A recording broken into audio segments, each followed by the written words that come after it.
Morning to all. Morning, sir. Today we want to discuss about another problem with the criteria of 4-bar mechanisms. Okay. In the last class we discussed the only given data. Now we want to solve the problem.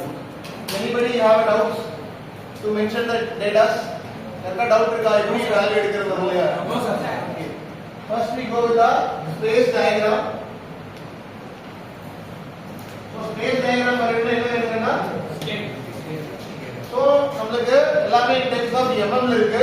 So we can't able to generate அந்த அளவுக்கு நம்மளால என்ன பண்ண முடியாது, லைனை generate பண்ண முடியாது. அதுக்காக we want to arrangement of scale. இந்த ஸ்கேல் நம்ம என்ன எடுத்துக்கலாம், 10 cm is equal to 1 centimeter.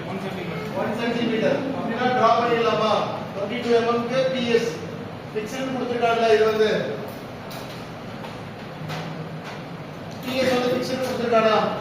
So அப்ப 22 சென்டிமீட்டருக்கு கீழ கிரவுண்ட் ஃப்ளோர் எடுத்துக்கலாமா, இல்ல இதுல பாதி ஸ்கேல் 1:2 எடுத்துக்கலாமா? 1:2. சோ ஏதாவது ஒரு மெத்தட் தான் நம்ம ஃபாலோ பண்ணணும். ஒண்ணா ஸ்கேலை வந்து இங்க ஸ்டாண்டர்டா வச்சிட்டோம் அப்படின்னா இதுக்கு போகணும், இல்ல டைரக்டா ஸ்கேலை வந்து நம்ம என்ன பண்ணலாம் 1:2 வச்சிட்டோம்னா இந்த வேல்யூல பாதி எடுத்து அசம்ப்ஷன் பண்ணிக்கலாம். ஓகேவா? அப்ப இதுல பாதி எடுத்தோம்னா ஸ்கேல் 1:2. கிளியருங்களா? இப்ப ஃபர்ஸ்ட் क्वेश्चनல கொடுத்திருக்கான் PQRS அப்படிங்கற 4 பார் செயின் கொடுத்திருக்கான். அத வந்து லெட்டர்ஸ்ல மென்ஷன் பண்ணிருக்கான். இந்த previous கிளாஸ்ல பார்த்தது ABCD. ஓகேவா? சோ இதர் நம்பர்ஸோ லெட்டர்ஸோ கொடுத்திருப்பான். அது வந்து we can imagine. அது எப்படி இருக்கலாம், ஸ்கொயரா இருக்கலாம், ரெக்டாங்குலரா இருக்கலாம், இல்ல ஹெக்ஸாகனல் ஷேப்ல எப்படி வேணா இருக்கலாம். ஓகேவா? அது நம்ம வந்து ஒன்லி ப்ராப்ளம் சால்வ் பண்ணும்போது தான் 4 பார் மெக்கானிசம் எப்படி லொகேட் ஆயிருக்குங்கிறது தெரியும்.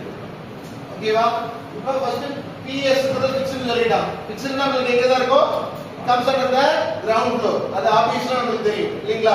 அப்ப 220 ல பாதி எவ்வளவு இருக்குன்னா 110. அப்ப நாம அதுல பாதி, சரி அதுல பாதி எடுத்துக்கணும் இல்லையா, 110 அப்படினா 11 சென்டிமீட்டர் நீங்க லைன் வரையணும். So it can be generated by PS. So பிக்சல்ல என்ன இண்டிகேஷன் கொடுத்து சொல்லிருக்க, Slash. ஸ்லோப் பண்ணி போட்டுக்கோ, ஹேச்சஸ் பண்ணி ஸ்லோப் பண்ணி போட்டுக்கோ. So what is the result here? 110, அதாவது 11 சென்டிமீட்டர். கிளியர்ங்களா? So ஸ்கேல் எழுதிட்டா அப்படினா அதுக்கு தகுந்த மாதிரி தான் நம்மளோட கன்வர்சேஷன்ஸ் எல்லாமே இருக்கணும். மறுபடியும் வந்து இங்க 220 போட கூடாது. புரியுதா? நெக்ஸ்ட் அடுத்து என்ன கொடுத்திருக்கான், PQ is equal to 60 mm. So இந்த 60 mm அப்படிங்கிறது நமக்கு என்ன வரலாம், PQRS இப்படி வரலாமா? ப்ராபபிலி PQRS 4 பார் செயின் நம்ம கன்சிடர் பண்ணிக்கலாமா? அப்ப ப்ராபபிலி P க்கு Q இந்த சைடு தான் வரணும். பட் நம்ம டைரக்டா எடுத்தோம்னா 6 சென்டிமீட்டர் வந்து நம்மளால ஜெனரேட் பண்ண முடியுமா? It may be it depends on the angle. எவ்வளவு கொடுத்திருக்கான், 60 டிகிரி. அப்ப அவரோட ப்ரொடெக்டர்ல இங்க வச்சு ப்ரொடெக்டர் எடுத்து வச்சா அப்படினா 60 டிகிரி காமிக்கும். So ஸ்ட்ரைட்டா இருந்தா எவ்வளவு டிகிரி, 90. 90 degree.